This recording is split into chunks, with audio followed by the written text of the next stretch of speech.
kasih Bos Zidan. Saya mau tanya yang sederhana saja. Kira-kira atau tolong dijelaskan kepada saya ataupun para hadirin tentang spirit dari NU. Seperti apa sih yang melahirkan model 3RSM? Saya kira kalau tidak dari NU nggak bisa. Itu seperti apa? Ya, Prof, terima kasih. Ya, saya kira memang pergeseran politik NU kan sudah mengalami berbagai sejarah NU kan sudah mengalami sejarah panjang, Prof, ya. Mulai dari masa dulu bergabung pada partai, kemudian setelah pisah cerai dengan partai, kemudian NU baru berpikir bahwa NU tidak masuk dalam konteks politik praktis saja lah, kemudian mengambil sisi yang sosial keagamaan. Sehingga dari konteks inilah kemudian ketika LSM ini lahir, saya kira mereka menyadari seperti saya disebutkan di disertasi ini bahwa memang harus ada yang jaga gawang, jaga gawang. Artinya gerakan kultural masyarakat itu penting. Artinya tidak semua orang itu tuh masuk dalam konteks politik dan sebagainya. Sehingga saya kira spirit NU adalah spirit untuk melakukan pembebasan, pemberdayaan masyarakat dan sebagainya. Setelah pasca cerai dengan politik dan kembali pada Tito 26 pada tahun 1984 itu, Prof. Oke. Jadi ya mungkin itu ya, tapi saya menambah itu. Saya kira karena NU itu memiliki umat.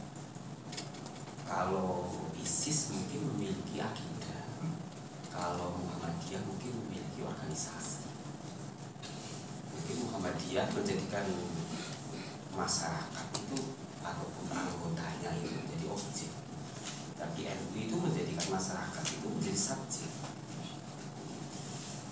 Oke. Yang kedua, ada kegamanan di teman-teman kita di luar NU ketika mereka ada di luar kekuasaan. Mereka, mengapa ini saya tanyakan? Karena kaitannya nanti dengan bagaimana kemudian munculnya inisiatif 3RSM. Ya. Jadi mereka risau karena di luar kekuasaan. Mereka risau kekalahan di Pilpres itu risau sampai hari ini. Nah, jadi, maksud saya apa ya? Jadi kayak semacam mereka ke kanan ketika kalah. Tetapi saya juga punya pengalaman, NU juga punya pengalaman. Bagaimana dari dulu itu dilindas oleh negara dan oleh kekuasaan. Dan NU tidak pernah risau karena NU punya rakyat, karena itu milik rakyat. Nah, sehingga itu muncullah LSM-LSM itu. Mereka lahir dari kejauhan atau dari menjauhnya NU dari negara. Tapi sekarang ketika NU dekat dengan negara, ya LSM itu pada mati semua. Pertanyaannya, apakah kalau begitu lebih baik kita keluar dari negara, keluar dari kuasa saja, atau Iya, terima kasih, Prof. Saya kira pertama bahwa yang pertama bahwa memang kita tidak perlu keluar dari kekuasaan, Prof, karena bahwa bagaimanapun pentingnya kekuasaan itu ketika tidak kita memegang, maka kekuasaan itu dipegang oleh orang lain. Ketika dipegang oleh orang lain maka akan ditindas oleh kita. Karena selama ini bahwa pengalaman NU dalam konteks politik Indonesia seperti tukang dorong mobil, Prof. Bahwa ketika mobil didorong, mobilnya sudah jalan, NU ditinggal, yang dorong ditinggal. Cuma masalahnya melahirkan ini LSM yang bagus ini. Iya, karena logis. Itu kan spirit sebenarnya spirit anak-anak orde baru yang ditindas oleh negara, yang melahirkan karakter yang seperti ini hebat. Tapi ketika mereka sudah mapan, hilang semua. Ya, tapi apa yang dilakukan oleh ketika LSM saya pun berbeda, Prof. Bahwa saya menyebutkan dalam konteks disertasi saya bahwa gerakan ketika LSM itu mengalami 4 fase, saya kira. Pada masa orde baru, kemudian masa reformasi, kemudian pada masa Gus Dur menjadi presiden, dan setelah Gus Dur menjadi lengser jadi presiden. gerakan sosial mereka berbeda-beda, framing gerakan mereka juga berbeda, pilihan strategi mereka berbeda. Ketika masuk Orde Baru mereka keras, kencang melawan negara karena melawan otoritarisme negara dengan berbagai macam gerakan, dengan demo, kemudian dengan publikasi ilmiah dan sebagainya. Kemudian ketika masuk reformasi, mereka juga ikut membuka ruang untuk penguatan demokrasi dan ikut berebut dalam konteks kekuasaan tadi, Bro.